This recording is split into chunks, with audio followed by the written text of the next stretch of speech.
Bonjour chers amis qui nous suivent sur la www.petitcotetourisme.com et bienvenue dans votre émission Vision Tourisme Durable. Aujourd'hui nous sommes ici au niveau de la lagune de Somone, un endroit qui reçoit des milliers de touristes chaque année et qui est vraiment magnifique.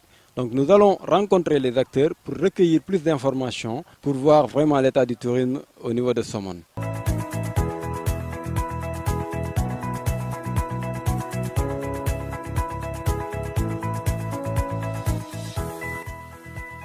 Cette lagune a été classée réserve naturelle d'intérêt communautaire depuis le 25 octobre 1999 par décret du Conseil rural. Et qui parle aussi de la Somone aujourd'hui parle de tourisme et que notre politique première c'est d'abord conserver et restaurer un site qui a été complètement dégradé et qui parle de Somone parle naturellement aussi de Saly. Et les touristes quand ils viennent aussi au niveau de Saly ou par ailleurs dans les hôtels, ils n'ont pas besoin toujours de rester entre quatre murs. Ils ont besoin aussi de voir les réalités de comment vivent les populations et voir aussi des sites naturels. Par année, on reçoit des milliers. On peut aller jusqu'à 2 voire 3 millions de visiteurs par l'année.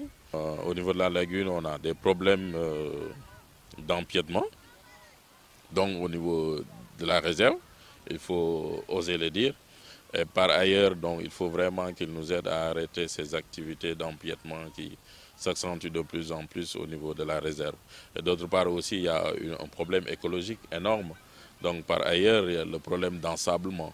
Parce qu'en marée basse, si vous venez au niveau de la lagune, on a l'impression que vraiment le sable revient de plus en plus. Nous invitons vraiment les autorités donc étatiques à nous aider à venir secourir cette réserve qui est un joyau à préserver non seulement pour nous mais surtout pour la génération future.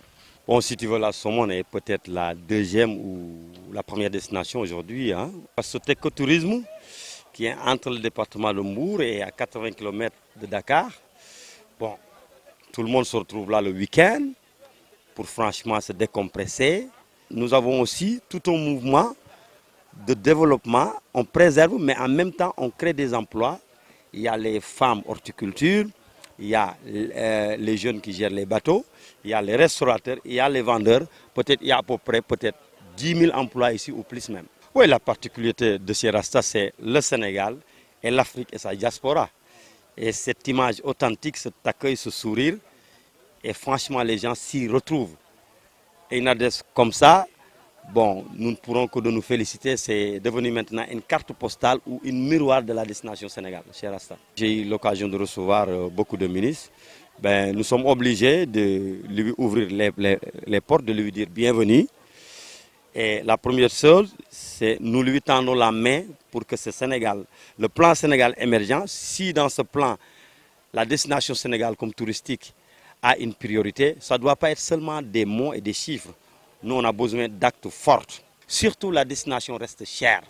Franchement, le Sénégal peut faire mieux.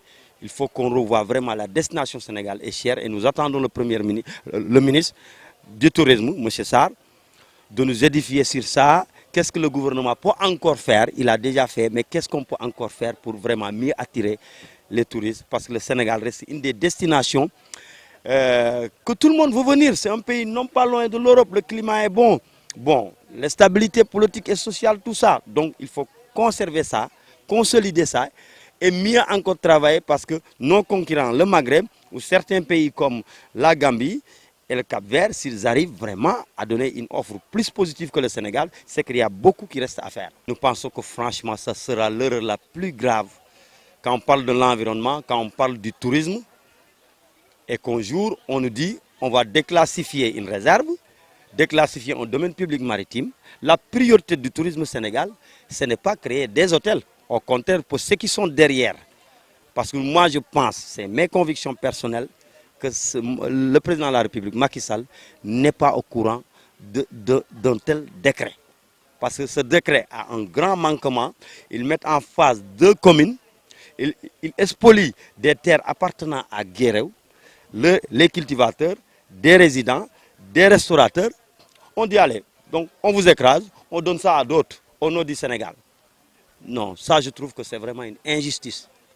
Et nous appelons le ministre du Tourisme, le ministre de l'Environnement Et nous appelons aussi le président de la République de prendre ses responsabilités. Parce que détruire cette réserve, regardez comment c'est beau, tout le monde sont là. Donc maintenant, des gens comme Rasta, des self-made men qui ont arrivé à créer une petite entreprise qui paie de l'impôt, qui a 35 jeunes qui travaillent.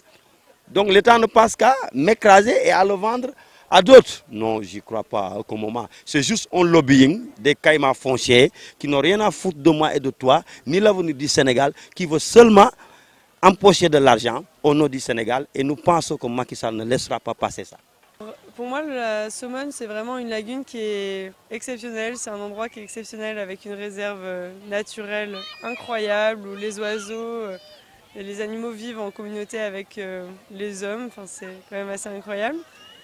Malheureusement, il y a un projet qui est en train de se développer qui veut que la lagune devienne un golfe, donc où ils veulent bétonner toute la lagune. Donc ça, on trouve ça c'est vraiment désastreux de pouvoir faire quelque chose de bétonné sur un endroit aussi magnifique.